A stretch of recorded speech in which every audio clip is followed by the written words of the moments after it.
Sebelum kita lanjut videonya, kami ingin merekomendasikan buku-buku panduan ibadah untuk pemula atau mu'allaf karya guru kita Buya Yahya dan Al-Ustadz Abdus Somad.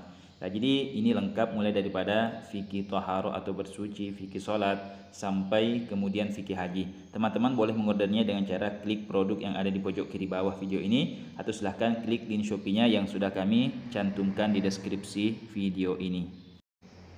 Bismillahirrahmanirrahim. Assalamualaikum warahmatullahi wabarakatuh. Hamdan wa syukran lillah, salatan wa salaman ala rasulillah, Sayyidina Muhammadin wa ala alihi wa ashabihi. Sahabat beriman dan kepada seluruh pemirsa sahabat Quran online dimanapun anda berada, insyaallah pada video kali ini kembali lagi kami ingin bacakan sebuah pertanyaan yang masuk kepada admin Quran online. Ya, jadi sebenarnya pertanyaan ini masuk tahun lalu ya, tapi kami kembali membahasnya ya karena kebetulan ini ya adalah momennya sholat tarawih. Adapun isi pertanyaannya, Assalamualaikum Pak Ustadz, saya mau bertanya tentang sholat tarawih. Waktu saya sholat berjamaah tarawih di masjid, imamnya cepat sekali. Saya baru akan memulai bacaan doa iftitah, imamnya sudah baca surah Al-Fatihah. Ya, jadi si makmum ini baru memulai baca doa iftitah, imamnya sudah baca surah Al-Fatihah. Ya, begitupun saat ruku dan sujud, saya belum sempat membaca doa ruku dan doa sujud sebanyak 3 kali, imamnya sudah bangun dari sujud dan ruku. Sehingga saya berpikiran, jangan-jangan pak imamnya itu di dalam sholat tarawih tidak membaca doa iftitah dan doa-doa saat sujud secara lengkap. Ya, 3 malam terakhir ini saya tidak sholat tarawih lagi di masjid karena khawatir sholatnya Pak Imam itu tidak sah. Mohon pencerahannya Pak Ustadz.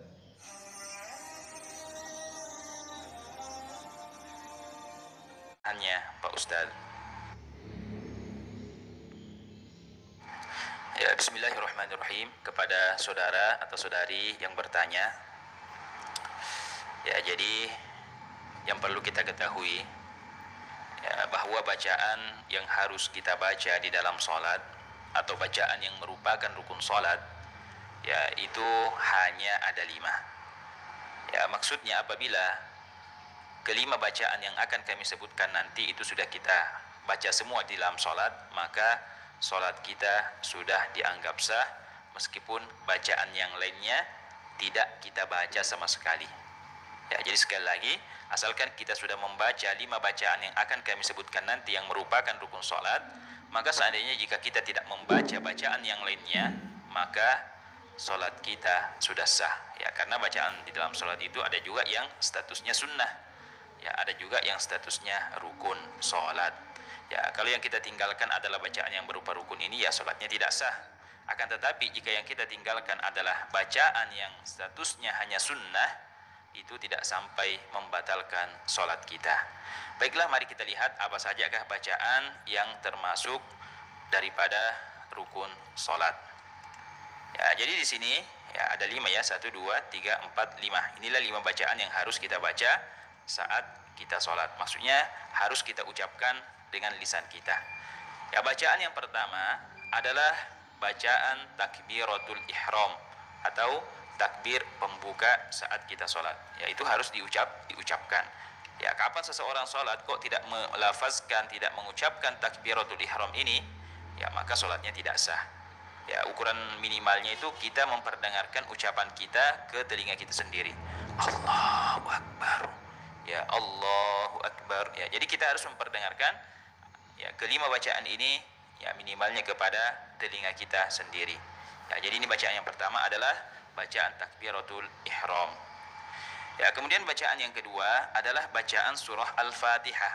Ya, coba kita nanti ya simak dulu yang 5 ini. Ya, bacaan surah Al-Fatihah di setiap rakaat. Ya, berarti kalau sholat yang kita kerjakan itu misalnya 4 rakaat, ya berarti kita wajib membaca surah Al-Fatihah sebanyak 4 kali, yaitu setiap kali kita berdiri. Ya, kalau yang kita laksanakan adalah sholat sunnah tarawih misalnya 2 rakaat, ya berarti kita harus atau wajib membaca surah Al-Fatihah saat kita berada di rakaat yang pertama dan saat berdiri di rakaat yang kedua. Ya, itu adalah bacaan surah Al-Fatihah. Ya, orang orang yang sholat tidak membaca surah Al-Fatihah, sholatnya tidak sah. Ya, sholatnya tidak sah karena surah Al-Fatihah ini adalah merupakan bacaan yang merupakan rukun sholat yang berupa bacaan. Ya. Kemudian selanjutnya bacaan yang ketiga yang harus kita baca di dalam sholat adalah bacaan tahiyat akhir. Bacaan tahiyat akhir. Ya, jadi kalau misalnya kita sholatnya sholat maghrib, sholat asar, sholat isya, ya, sholat zuhur, ya itu kan kita 2 kali tahiyat. Ya, maka tahiyat yang pertama itu statusnya sunnah. Ya, kalau kita tidak membaca tahiyat pada tahiyat duduk tahiyat pertama saat kita sholat zuhur misalnya, atau sholat maghrib atau sholat isya, ya, maka itu tidak sampai membatalkan sholat, karena membaca tahiyat saat kita duduk tasyahud awal itu hukumnya adalah sunnah. Ya, yang wajib itu adalah bacaan tahiyat akhir. Ya, bacaan tahiyat akhir. Ya, bacaan tahiyat akhir itu harus kita baca. Ya, kalau orang sholat pada tahiyat duduk tawarruk di duduk terakhir dia tidak membaca tahiyat akhir, maka sholatnya tidak sah. Ya, jika tanpa ada uzur ya. Jika tanpa ada uzur. Nah, lalu bagaimana dengan sholat tarawih? Ya, sholat tarawih itu tahiyat akhirnya yang mana? Kan cuma 2 rakaat. Ya, maka tahiyat akhirnya itu adalah ya tahiyatnya itu. Ya, saat kita sebelum salam itulah tahiyat akhir untuk sholat tarawih.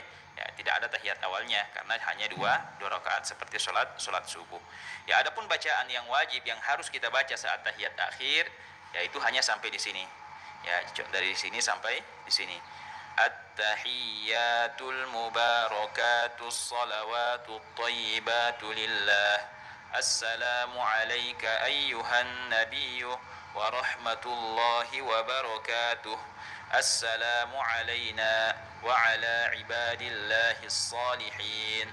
Ashhadu an la ilaha illallah wa ashhadu anna Muhammadar Rasulullah.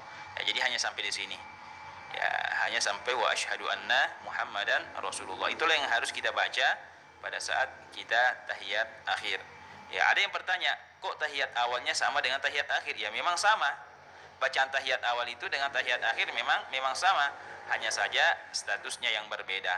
Ya, membaca tahiyat pada duduk tahiyat awal itu sunnah, sedangkan membaca tahiyat pada duduk terakhir sebelum kita salam itu hukumnya adalah wajib atau merupakan rukun sholat yang apabila kita tidak membacanya sholat kita tidak sah. Nah, jadi ini yang ketiga yang harus kita baca adalah bacaan tahiyat akhir. Kemudian selanjutnya yang harus kita baca saat sholat adalah bacaan sholawat kepada Nabi sesudah tasyahud akhir. Ya, jadi setelah kita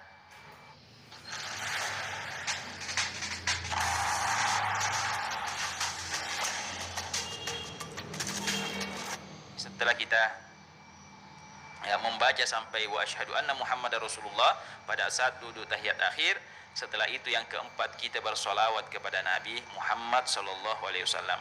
Allahumma salli ala sayyidina Muhammad. Ya, ini adalah paling minimalnya. Allahumma salli ala Muhammad atau Allahumma salli ala sayyidina Muhammad. Ya, kalau kita mau menyempurnakannya lebih bagus lagi.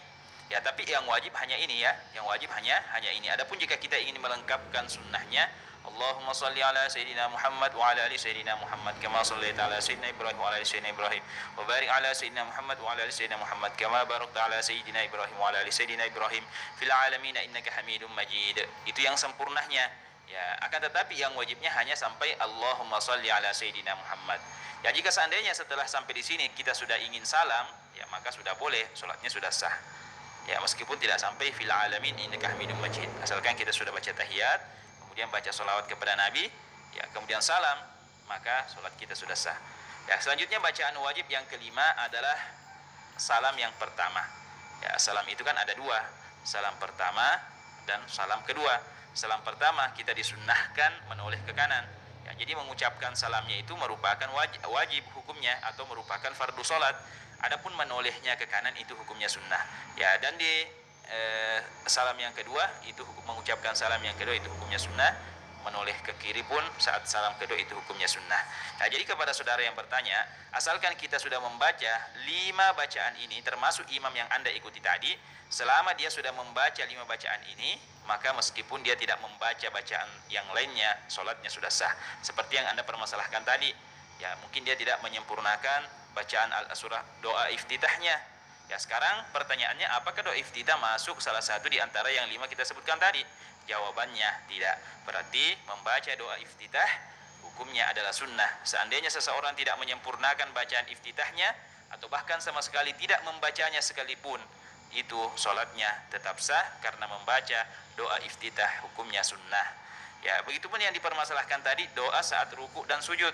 Ya, begitupun duduk di antara dua sujud. Ya, sekarang pertanyaannya, apakah doa ruku, doa sujud, doa duduk di antara dua sujud itu juga tadi masuk dari salah satu yang 5 ini? Ya, coba kita lihat, ada nggak doa ruku, doa sujud, doa duduk di antara dua sujud? Tidak ada kan? Ya, berarti bacaan ruku, bacaan sujud, bacaan duduk di antara dua sujud itu hukumnya adalah sunnah. Ya, seandainya seseorang tidak menyempurnakan membaca subhana rabbiyal a'la wa bihamdi sebanyak 3 kali saat dia sujud, ya jangankan tidak menyempurnakan, tidak membacanya sekalipun, sholatnya sah karena itu sunnah.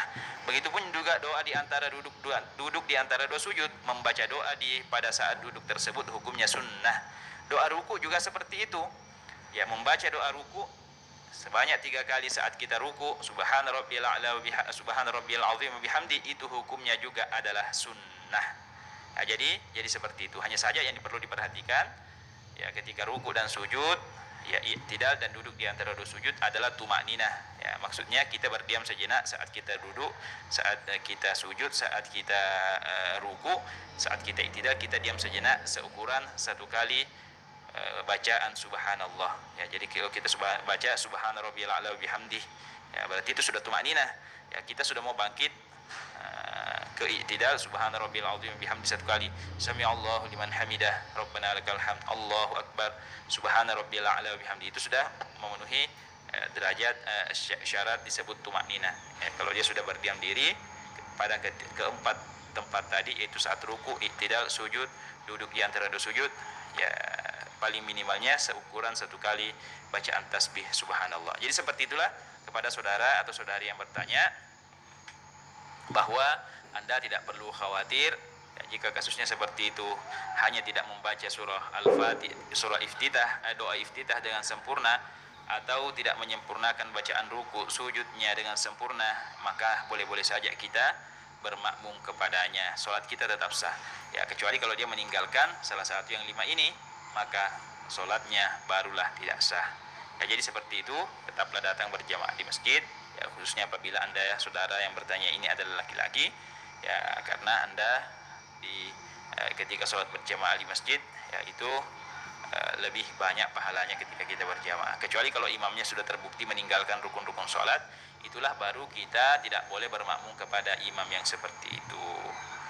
Ya, dan juga kepada imam, ya kalau bisa jangan terlalu cepat sholatnya, ya, dan juga jangan terlalu lama. Ya, terlalu cepat juga sebaiknya ditinggalkan. Ya, terlalu lama juga seperti itu, jangan terlalu lama sampai memberatkan jemaahnya yang di belakang. Bacaan surahnya terlalu lama, bacaan iftitahnya terlalu lambat, ya, kemudian membaca sujudnya terlalu lama, itu sebaiknya ditinggalkan karena itu bisa memberatkan para jamaah. Sedangkan kita ketika sholat berjamaah dianjurkan untuk meringankan. Ya, beda dengan kalau sholat sendiri, perpanjang sepanjang-panjangnya sampai kamu bisa. Ya, jadi cukup sekian dapat kami sampaikan. Lebih dan kurangnya kami mohon maaf. Wassalamualaikum warahmatullahi wabarakatuh.